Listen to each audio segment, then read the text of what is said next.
sheep whom ye have shepherded over have turned against me. They have broken the holy covenant between me and you. They have whored themselves with idols, whom they have crafted with thine own hand, and they have bowed themselves and worshipped these abominations. They have said, blessed be these idols, whom have led and provided for them 1,000 years. Since they have done this thing, and taken my blessing, and given it to the idols, my wrath is poured out upon the whole world. A decrepit sickness has been unleashed into the world, for all of their wickedness and worshiping death. They shall become decrepit things, spreading death. This is my judgment on all those who transgress my laws, and who has defiled my covenant. Death. Death.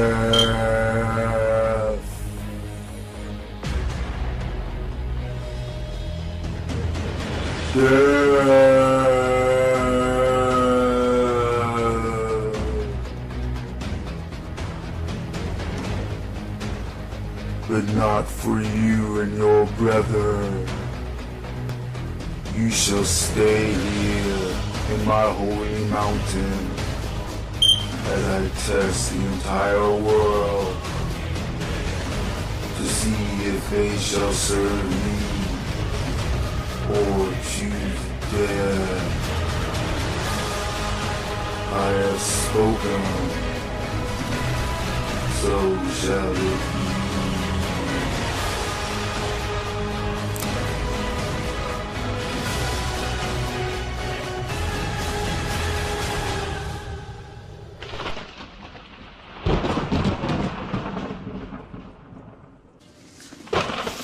Hello, and welcome to another episode of The Word of the Most High Yah. I'm your host, Priest of the Most High, Lucifer the Lambew. The last time we talked about Moses and his two wives, the Midianite and the Ethiopian, and how that caused quite a stir in Israel.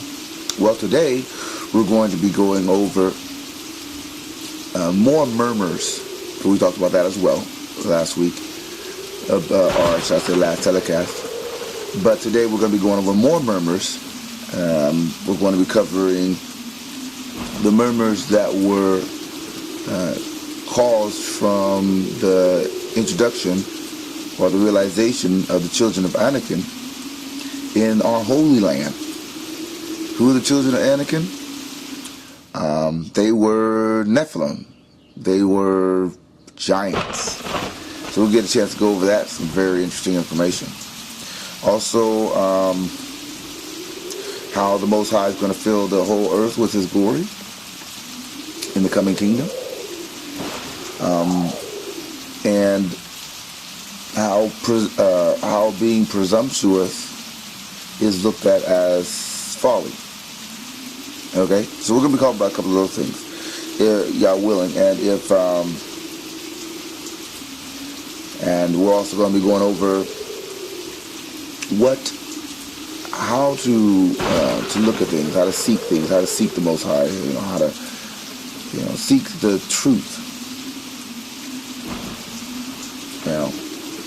and what to take into account in order to get that. All right. So let's go ahead and get right into it. Recruits. First off, let's go over the Anakin. Nephilim in the Holy Land. Turn with me to chapter 13, Numbers chapter 13. We're going to read verses 28, 32, and 33. So let's start chapter 13, verse 28. And it says, "Nevertheless, the people be strong that dwell in the land, and the cities are walled and very great. And moreover, we saw the children of Anak there."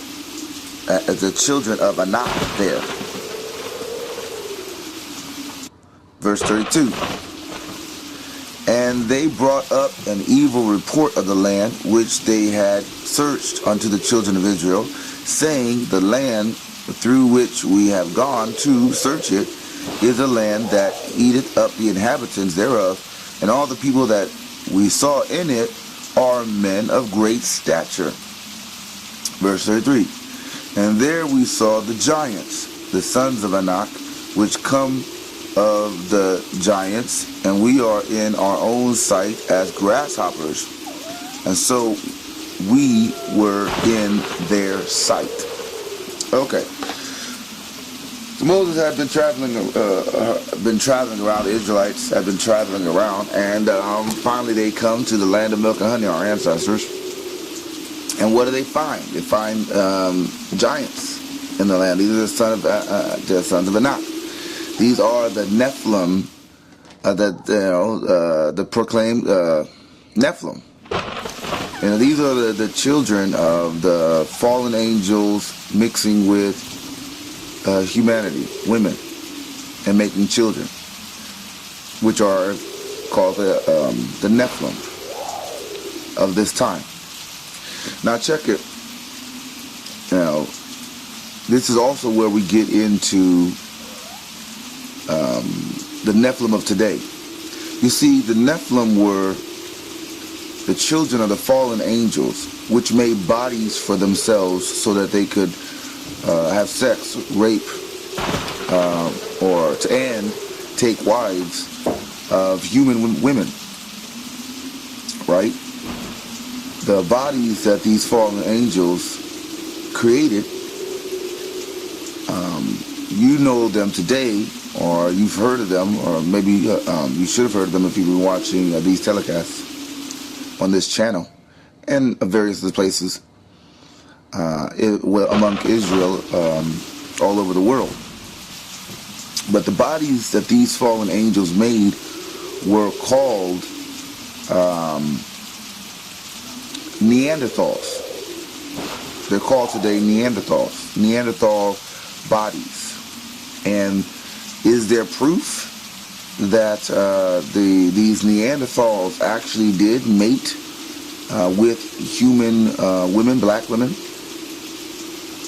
Because we all know that Adam and Eve were so-called black people, melanated, that the aboriginals on every continent, aboriginals of every race of people were so-called black people, melanated people.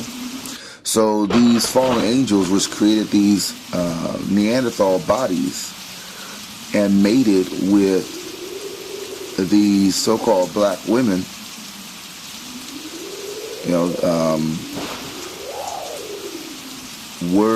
is there any proof of that being the case? And there is huge proof.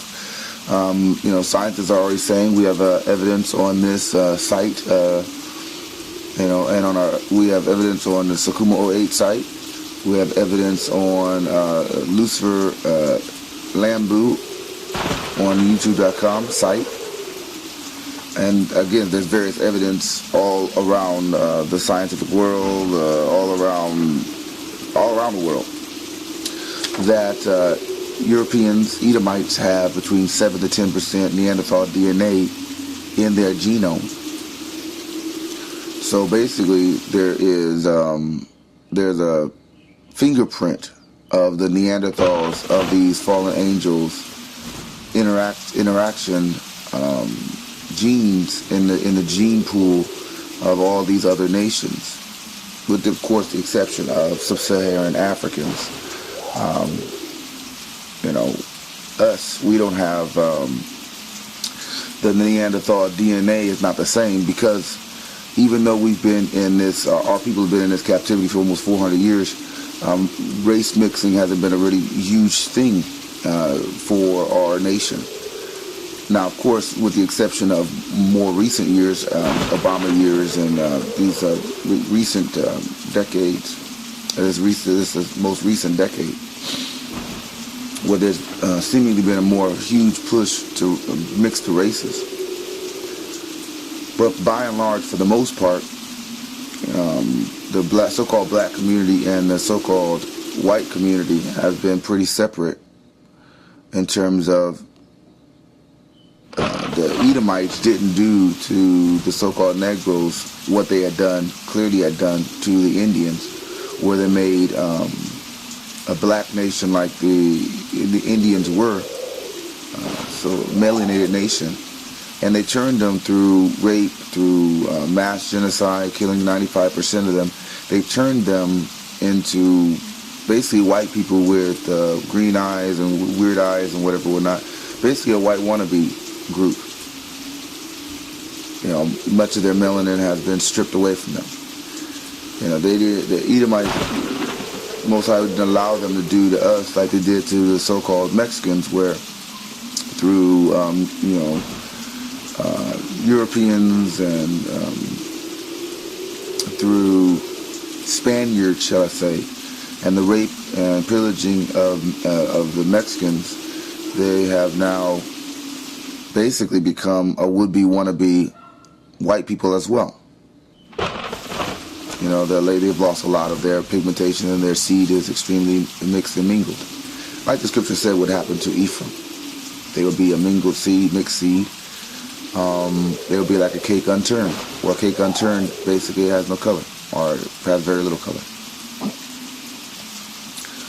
Okay, so they didn't do to us what they, they did to, say, like Moab, Ammon, the Asians, the Japanese and Chinese. They used to have melanin. They used to be a melanated people too, like I said. Like what we just went over, recruit. All these different nationalities, all of them came from the root of it, the Aboriginals, which were so-called black people. But if you look at them now, because of the rape, the genetic breeding in between them and these Europeans who are basically the children of the Neanderthals, which were the fallen angels, making them basically today's Nephilim. Through the interbreeding with them, they basically stripped much of the melanin from these nations, from these people, from the people all around the earth. But the fallen angel Neanderthal genome is not dominant genes. They're recessive, and therefore, the dominant genes are of the fully human people that the Most High made on this earth. Now, again, the scriptures is blowing the whistle on the children of Anak, which Anak being the fallen angels, and the children of them being the Nephilim, which is the reason why it says that they were giants, right? And that in the sight of Israel, they felt as if they were like grasshoppers in comparison to them.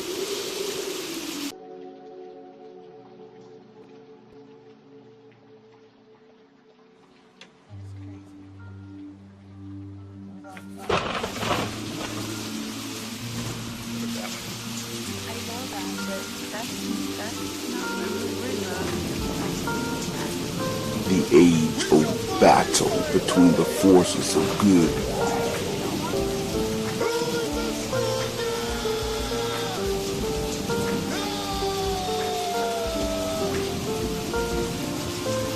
one of us will die.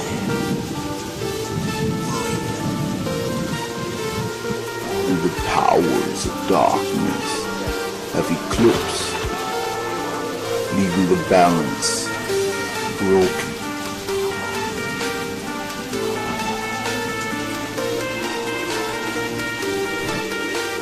The darkness has blocked the entrance to the holy mountain, severing man's access to the Most High. Lucifer has been reunited with Sakuma, and not a moment too soon.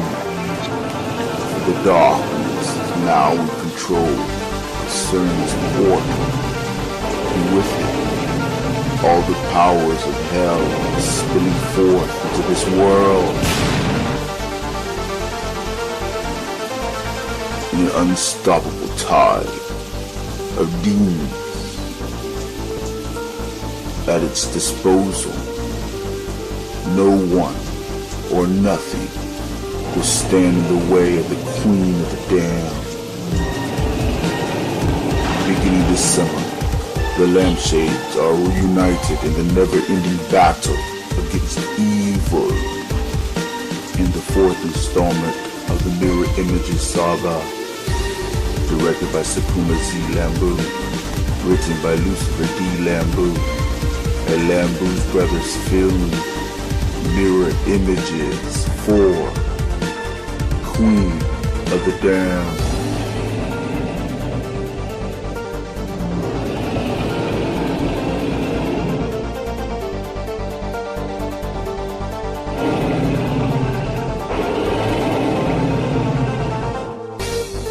Coming soon.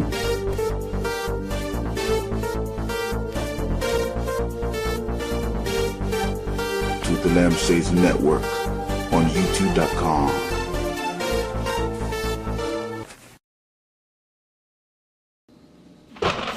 Now, the Neanderthals, which are really the fallen angels, they didn't just have children with human people. They was destroying the genome of the animals and the birds and the fish with their genetic mutations and their genetic experimentations with all the different life forms on the earth, as was put forth in the story of Noah's flood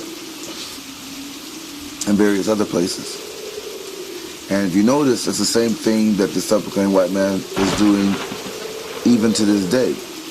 They are genetically splicing animals.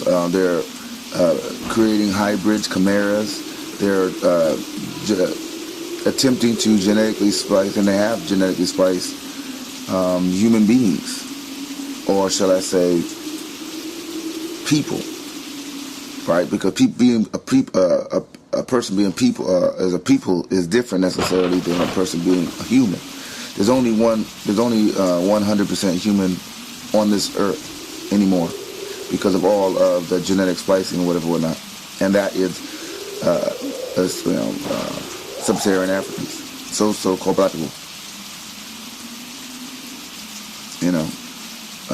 We don't have the Neanderthal DNA, and those of us, or shall I say, those of our nation here in America, those are the so-called Negroes who have some mixing with these Neanderthals, or these people who have a high quality or high intensity of Neanderthal DNA in them.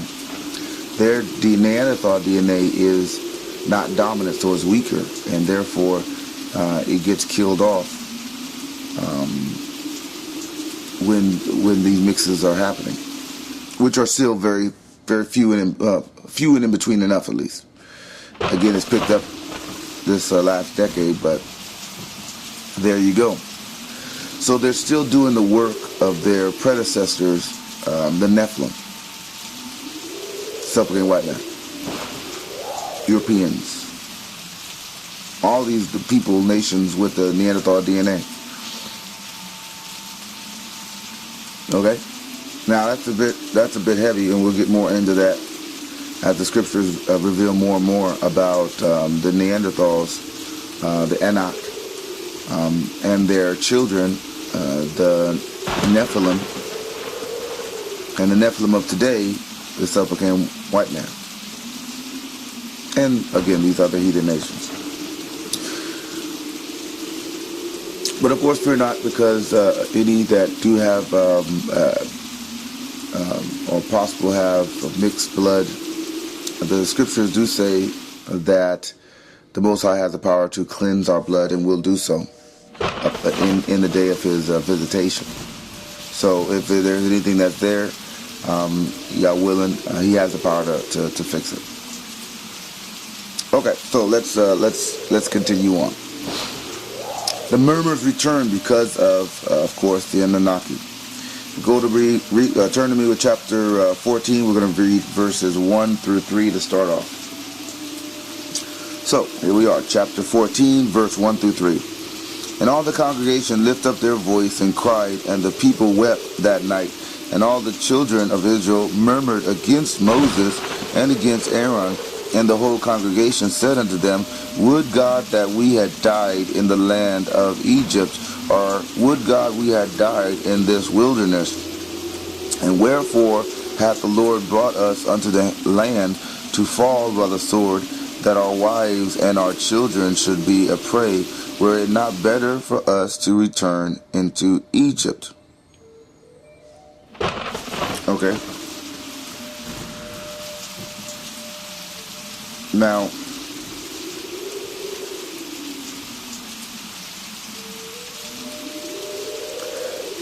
further still, let's go ahead and add on to verse 4.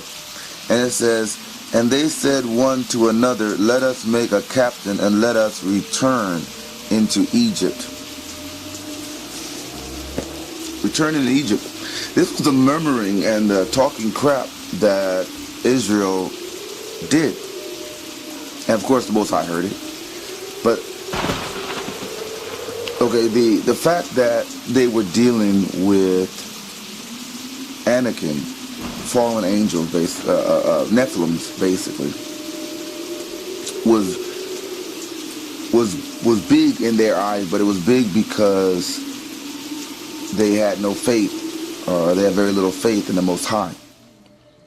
Because if they had faith in the Most High, then they would have known that the Most High took down Egypt, and Egypt was the #1 country. I mean, they're talking about a few giants, but Most High took down Egypt. The Most High, is the creator of heaven and earth, and He is He is the God of Israel. Some fleshling giant can't hold a candle to Him.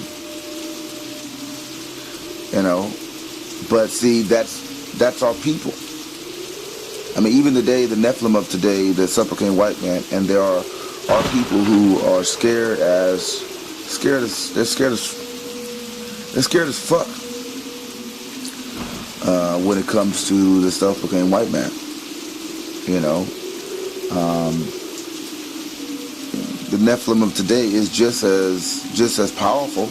I mean, supplicant white man has guns, he has bombs, he has nuclear weaponry, he has supersonic aircraft, he has technology that is years, maybe even decades beyond anything that they have showed us in the media and in the movies and whatever.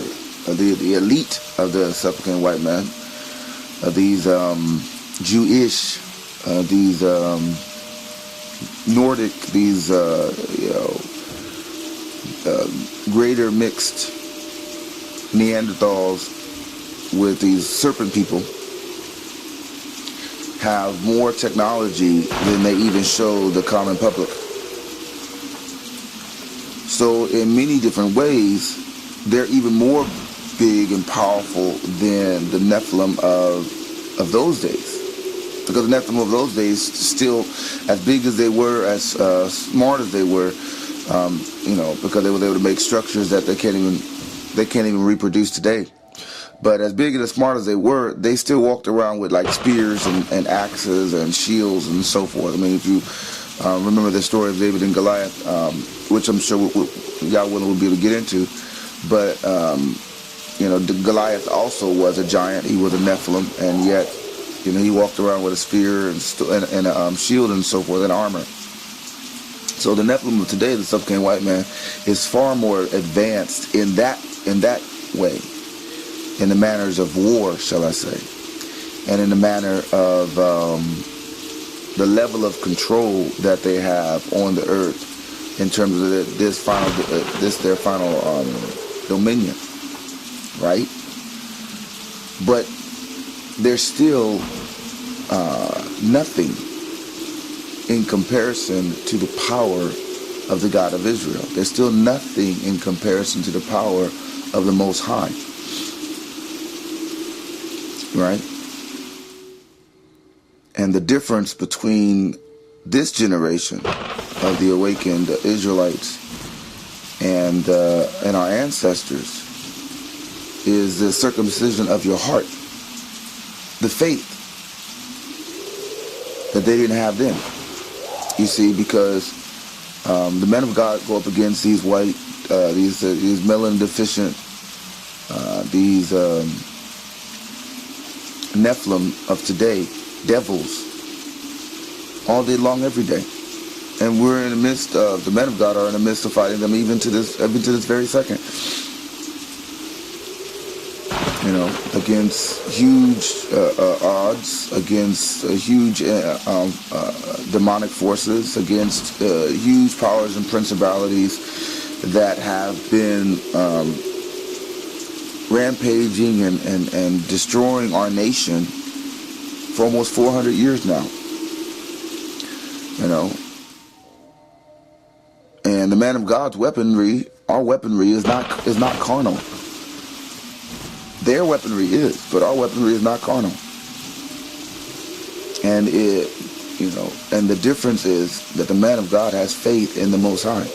You see, because again, we didn't see all the stuff that our ancestors did, in Egypt, when they went to Egypt the first time, and we didn't see the sea getting split. We didn't see, we didn't see all the plagues of Egypt by the hand of Moses, other than the scriptures, other than reading the scriptures. So all we have is the relationship that we have with the Most High, and the faith that we have in Him, and the faith that we have in what we're reading in the scriptures, and the faith that we have from our own personal experiences with the Most High, and the Holy Ghost and the Spirit. That's what we have, and our faith is more than all the proof that our ancestors saw.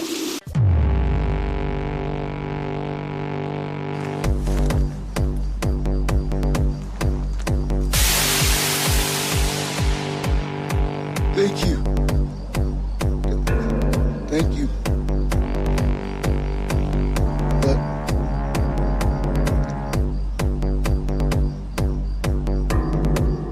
I can't read.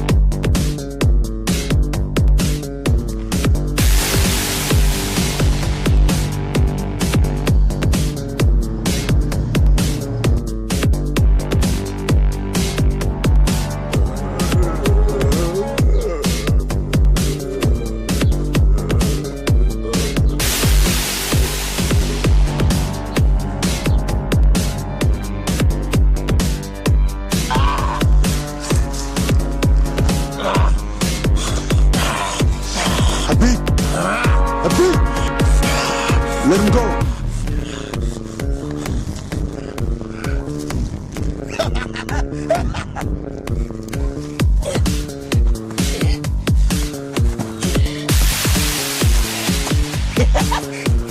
You should have killed me. You should have killed me, boy. Should have killed me. I'm gonna get you, and your little bitch of boy.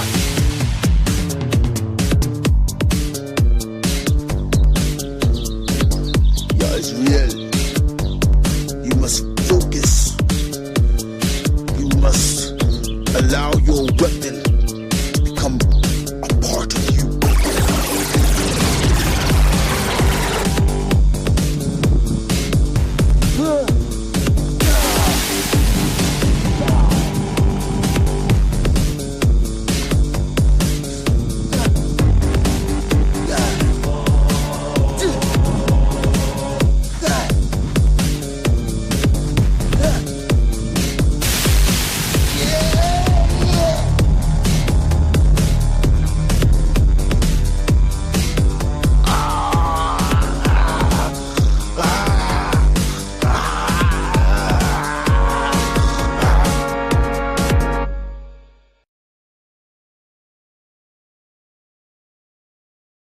in the sense that proof alone wasn't enough to cultivate their faith, but it's required of the awakened Israelite today.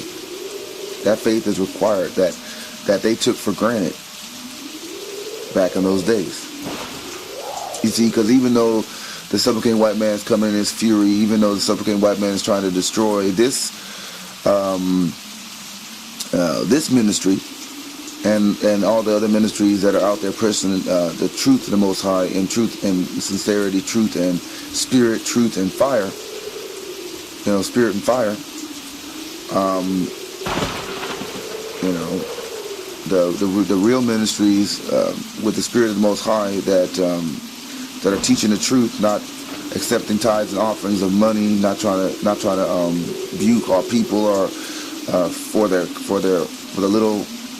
little finances they may or may not even have.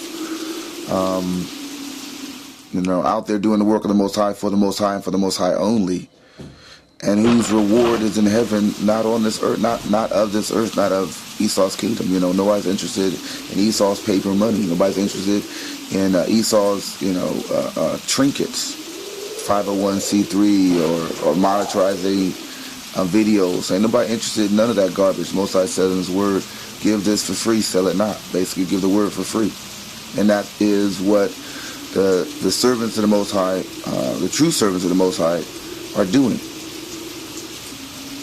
Right, because the Most High is the one that pays the tab. The Most High and the goodies He's coming back with, and the blessing that He has and for the men of God, and the kingdom, and the inheritance. That's what's up. That's the blessing. That's the reward. That's part of the reward. So nobody wants to get their reward here. That can rot, that can be stolen, that can be, turn into, that can rust. Anything Esau's producing, that stuff don't last forever. His kingdom ain't lasting forever either. His kingdom is crumbling as we speak. So anything that he's offering, is obviously nothing but deception, garbage, and to try and keep you from getting that which the scriptures and the Most High is saying that He has planned for the men of God.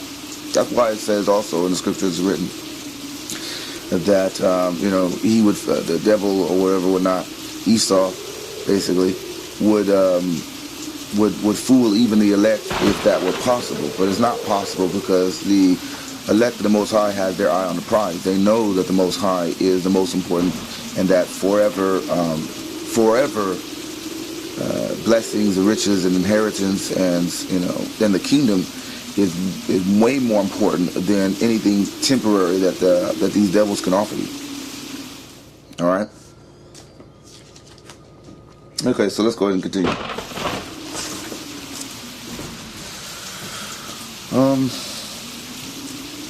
Joshua, son of Nun, and Caleb, speak up. Do not rebel against Yah. Go to chapter 14, verse 6 through 10. Before I read verse 6 through 10, just again,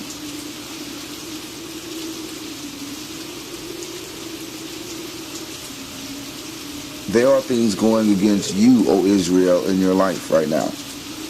It could be your children being taken away, which is my testimony.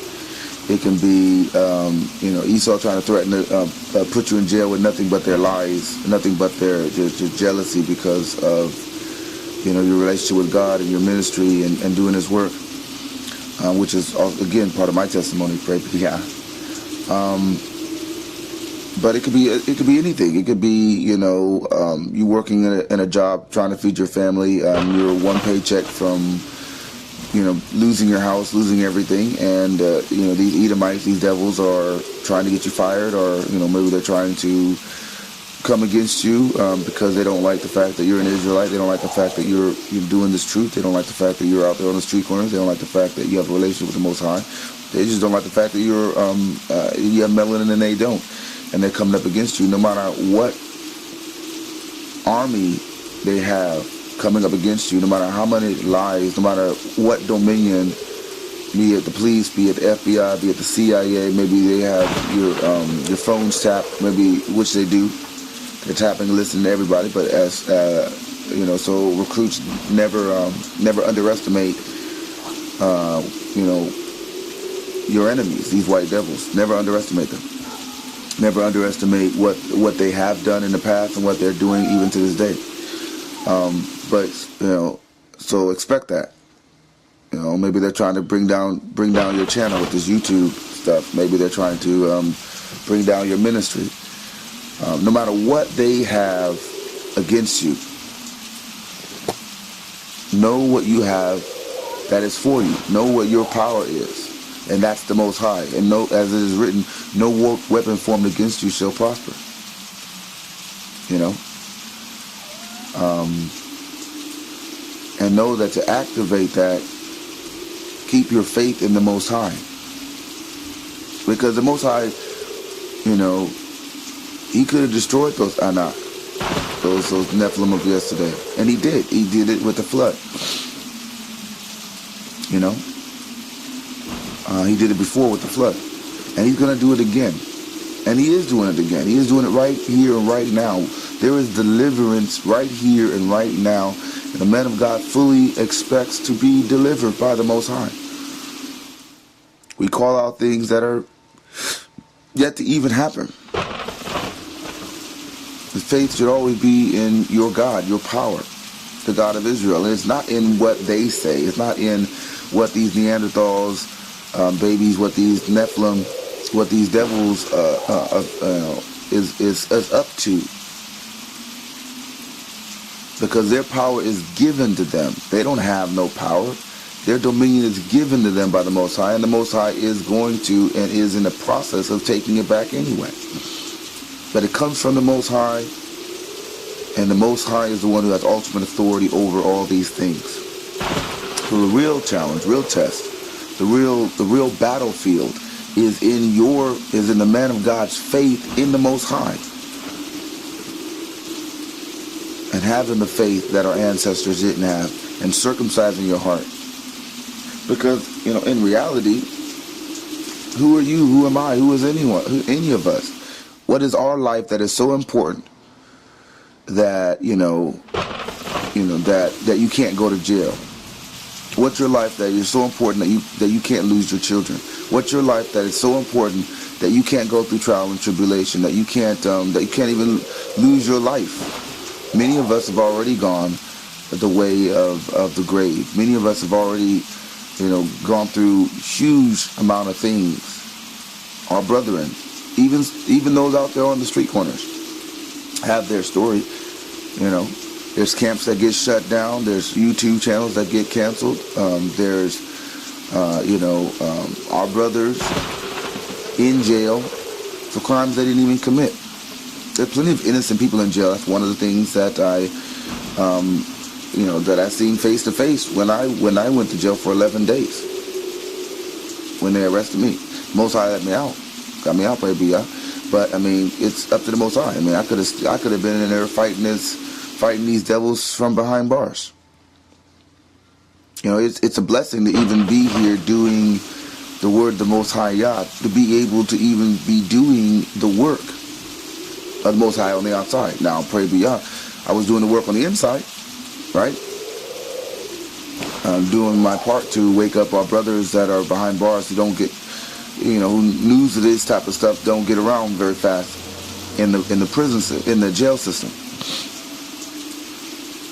But it is not to be taken lightly. It's not to be taken for granted, you know, that we're in the end, and the time period, the season for this work is vastly coming to its end. It's approaching its climax. It's approaching the end of this work. You know, the Most High showed us that, revealed that as a possibility with the fact that, you know, we're in our 7th year here. We're in our 7th year of doing this ministry. You know, and 7 is the number of completion. But again, you know, be meek, be humble. What is our life that is so important that, you know, we would have to be saved, that we would have to not go through anything, which we have gone through much.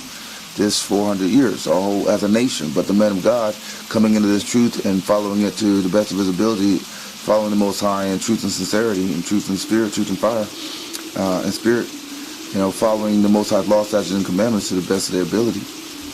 That man of God has gone through much stuff too. Some of our people have done the ultimate, have given the ultimate sacrifice. Some of them who have started this truth and who was out in those street quarters aren't around anymore. So the Most High will do what the Most High will do, but the faith of the man of God is that he will save and deliver the man of God. That's our faith. That's your faith. Should be your faith, recruit, because you face these devils every day of your life, whether you recognize it or not. They're out there plotting, scheming, and trying to bring down Israel, trying to stop this truth from coming out, trying to kill, steal, and destroy. That's their job. That's what they do. That's what the devil does. That's his job. And he loves his job. And he will do it up until the very last breath, up until judgment comes down and rains on his fucking head, and he goes into the fucking pit, to the very bottom, and is finally separated.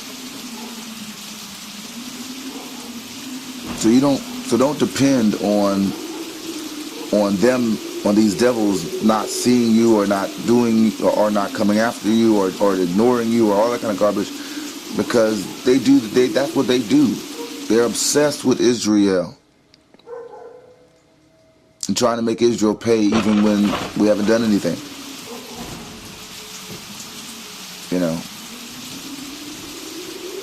We need to be obsessed. We need to be enthralled with the love of the Most High, and the faith in Him. That He's our Father. He's big and He's bad, and He can do all things, right? With the Most High, all things are possible, right? We need to have our hearts circumcised and take this battle, take this war, take this affliction against our enemies with stride, with a smile, with glee, right? Because they oppressed our ancestors. They oppressed the prophets. They oppressed the men of God throughout history. And them trying to oppress and do these same things to us proves that we are like our ancestors in terms of, being the apple of the Most High's eye and being His priest, His prophet. A form of acceptance that they mistake as love, and they think this surely must be the way. And then that narrow path is full of affliction and scourging and sacrifice and battles with these devils. And I'm doing a telecast. Yes. You got him?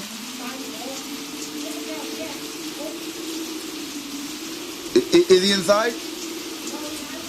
All right, I'll get him. All right, hold on. Look at.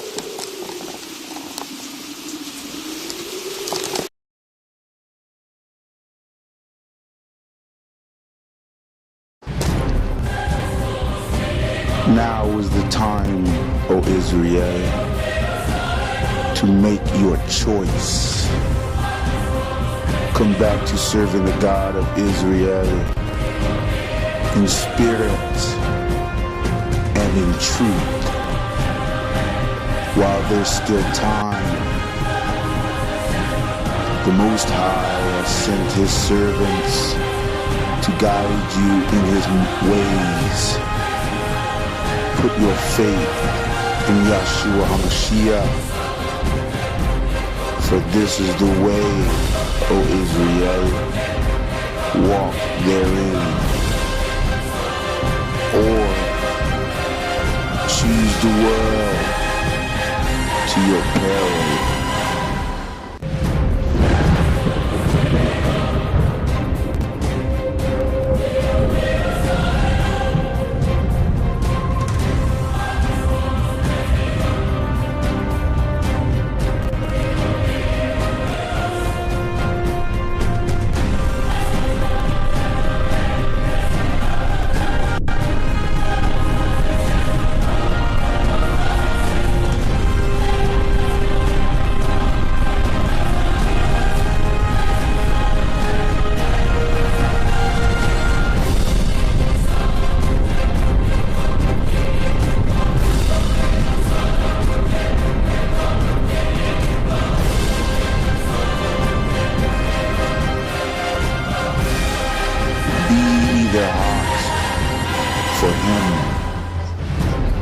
cold.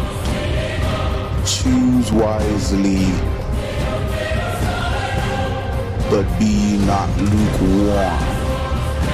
For in that day, for those of you who are lukewarm, he will spit you out of his mouth, and there will be weeping and gnashing of teeth. So choose, and choose now.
Sorry about the interruption there. My dog, Shaggy, he got out today, and he just came back, which we all had our faith that he would come back. He is, the star of Mirror Images 6 and 7.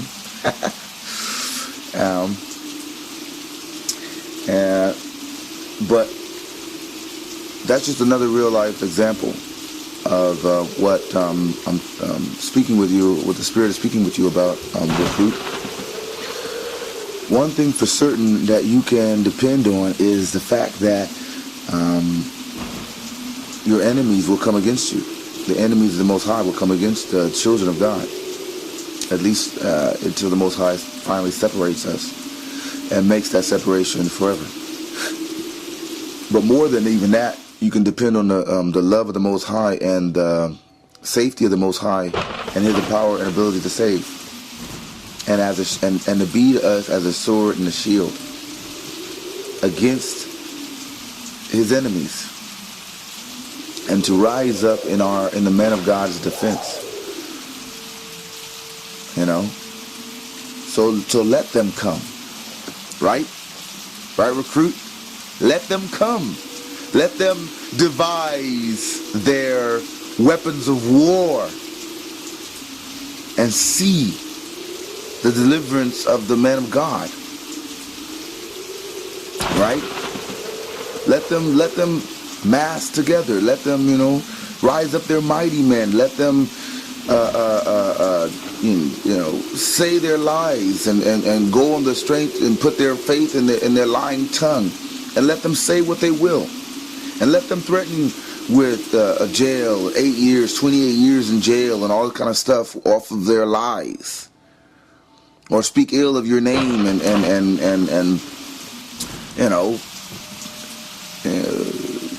put charges on you. Let them do what they want to do. But they shall not prosper, because our faith is in the Most High. And who is to say? Them coming against you, them rising up against you, them speaking ill of you, lies of you, who's to say that doesn't motivate or bring down their judgment all the more quicker? All the more quicker. Right? right? Them doing all this stuff. Who's to say that isn't creating the salt that facilitates the value of your sacrifice all the more. You know, I know we're not even there yet, but when we get on to King David, he talks about somehow some of the afflictions that happened with him, you know, and he saw it as advantageous to him, as an advantage, because it drew out, or it has the potential of drawing out the Most High, has the potential of drawing out and utilizing the Most High as our shield and our weapon. And we'll get into that when we get there, but because I don't want to give too much of that away, but I mean, but it's true, you know. Or shall I say, not that don't want to give it too much of it away, because praise the Most High, the days are short, and this, you know, this could very well be the end of our ministry, right? And you recruits, you people who watch this telecast, and I want to make sure, to the best of my ability, that you have everything that you need in order to face those challenges with the love of God in your heart, with following His laws as commandments to the best of your ability, and with putting your full and whole trust in Him. So the bigger the obstacle, the more the opportunity to put the more capability to put your heart in Him, and the more affliction and scourging you face, the more salt on that sacrifice in terms of your faith in the Most High can be seen, can be manifested, right?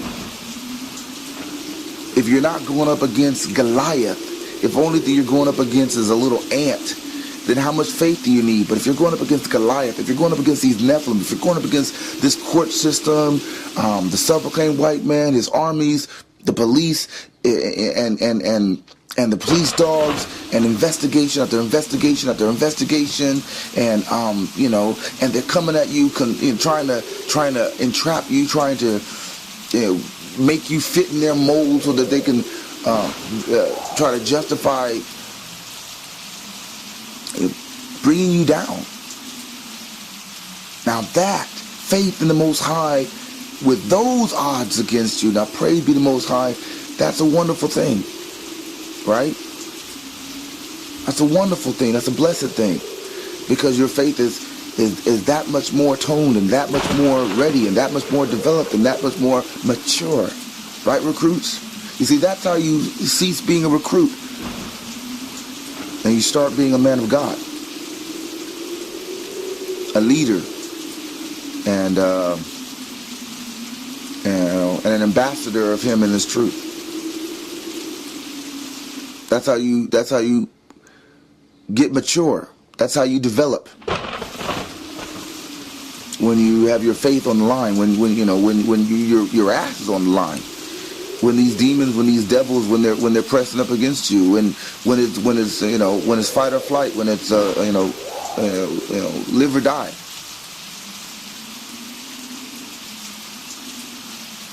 And again, in meekness, you know,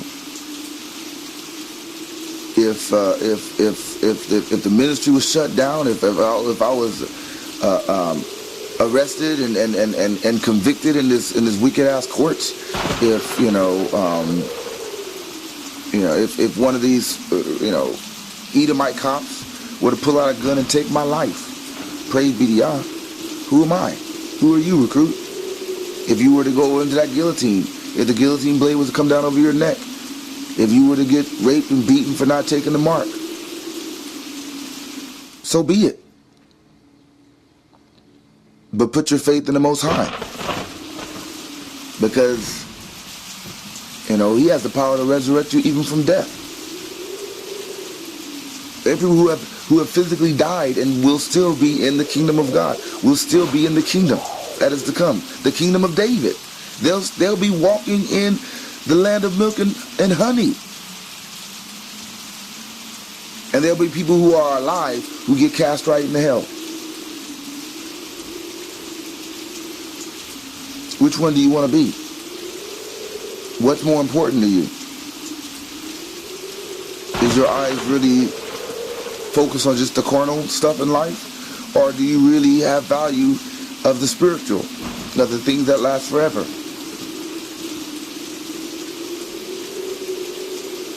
Do you know how your faith works? Do you know how strong your faith is or how weak it is? Do you know what you need to work on or what you don't need to work on? How will you know if you don't go through trial and tribulation? How will you know when you cease to be a recruit and start being a man of God? How do you know when you cease to be just in a perpetual training form to no end, and to actually or when you've actually crossed over and began walking the path in truth and sincerity out there on the street corners, in your life, in your home, in your prayer closet, right? Because these devils, they'll investigate you in every aspect they can of your life. So you better be real. You got to be real. Not for them, because who are they? They can only see what they can see. But because of the Most High, because He sees you 24 fucking hours a day, 7 days a week, 4 weeks a month, 12 months in a year, for your whole life. And trust you me, the biggest investigation is the investigation that the Most High is leading, right? Because He watches Israel. These devils ain't got nothing on Him, right? That's why you have to be real, and that's why you have to be true in your walk. That's why your faith has to be strong. It has to be the centerpiece of your ministry. It has to be the centerpiece of your life. It has to be the centerpiece of your walk with the relationship with the Most High. He's the centerpiece, but faith in Him is so crucial as well. Because He's not the centerpiece of your life if you ain't got no faith in Him. The Most High is not the centerpiece of your ministry if you ain't got no faith into Him. The Most High is not the centerpiece of your walk if your faith is not wrapped up from top to bottom, from bone to flesh to spirit in Him. And trial and tribulation must come. But woe to those to whom it comes through. But let it come, that your faith may be made strong, that your faith may shine through, that your faith may be revealed to you. Recruit, Israel, man of God, so that you would know and put your faith in the faith of the Most High, in Him, and that it will be strong even unto death. Because for some of you, you will be brought before the judges. For some of you, you will be killed. For some of you, you will be beaten. For some of you, you will be raped. For some of you, you will go through these trials and tribulations, this great tribulation that's coming. Pray that you'll be kept from the hour of this temptation because of your faith that has been exercised in the Most High before that. It takes faith for the 1/3 to leave Mystery Babylon. It takes faith for the 144,000 who have yet to been revealed to be out there doing the work, to be out there on those street corners, to be out there going against their enemies, not even lit up, where the cops can shoot you down dead and be able to get away with it as if you were a threat to them. Right? It's gonna take faith. It's gonna take faith for the Israelites that are caught up in this in the 7-year tribulation when it comes. That didn't have the faith now, that may not have had the faith to go out through the Exodus that's coming, but will have to have more faith than they ever imagined when it comes to this the tribulation period, the great tribulation period, right? And if you don't have, practice on the little things in order to build your faith. Because if you don't have no faith in the little things, then how can you have faith in the great things, in the big things?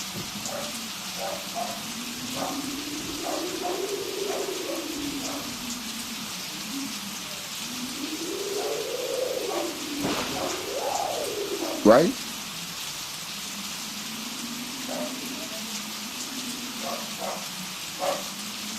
Start your faith off small.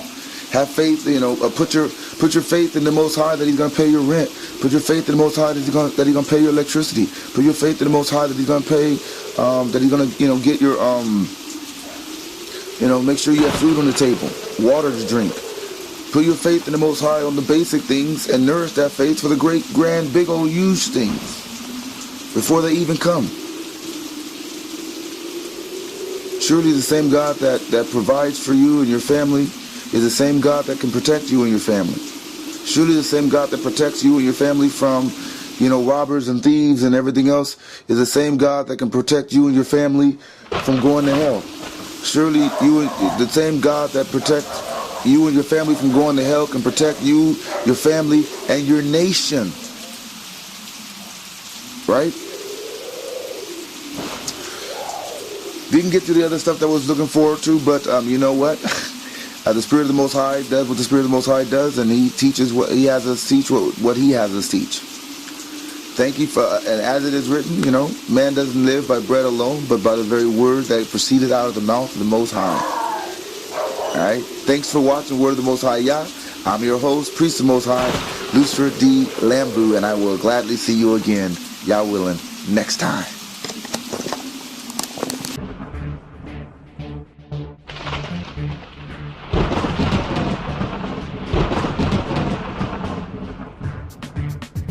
It's not destroyed, actually. What they were called is, they were whitewashed. Okay. There was a Renaissance period of time where they basically took, the conquering nation basically took the image of Christ, which, maybe you know, maybe you don't know, is a black man. And in Revelation they tell you what color he is because it tells you that. And they made him look white, and they made the Bible look white. What color is that? Jews are an olive color. Do you know what the word Jew comes from? Yeah, what the word Jew comes from? What's the word Jew short for? But you know that they're olive color, but you don't know what the name of them comes from. I'll answer that question. The name of Jews comes from the house of Judah. And the house of Judah, incidentally, of the Negroes here in America. We are from the house of Judah as put forth in the truth. There is nothing scriptural that tells us it's okay that you're going to agree with it, because truth is truth whether you want to accept it or not. If you don't believe, that's why I'm listening. That's why I'm tolerating you. You don't have to tolerate me because it's not my truth. It's the truth of the Bible, the very book that you say you represent. You can say to yourself, I don't believe this aspect, I don't believe that aspect, but you're not going against me, you're going against the very book that you say you're here to preach, teach, and show. Because they told me, I didn't write that, I'm not the author of that. I'm not the author of that. I'm not a church. I'm not one of your students. I'm a teacher, so I don't need to try to teach you. Okay? You understand that? Okay. You say that you're a teacher. Fine, I'm fine. So when you say you're a teacher, yes, the question is this. In your mind, as a teacher, this is the question in your mind. Sure, but if you're a teacher, then you're here to teach. So how can you teach if you can't answer the questions which potential students may ask you? You're a teacher, so you teach the $1 million question that's on the hearts and minds of the Negroes in this country, which is where they come from. It's in your book.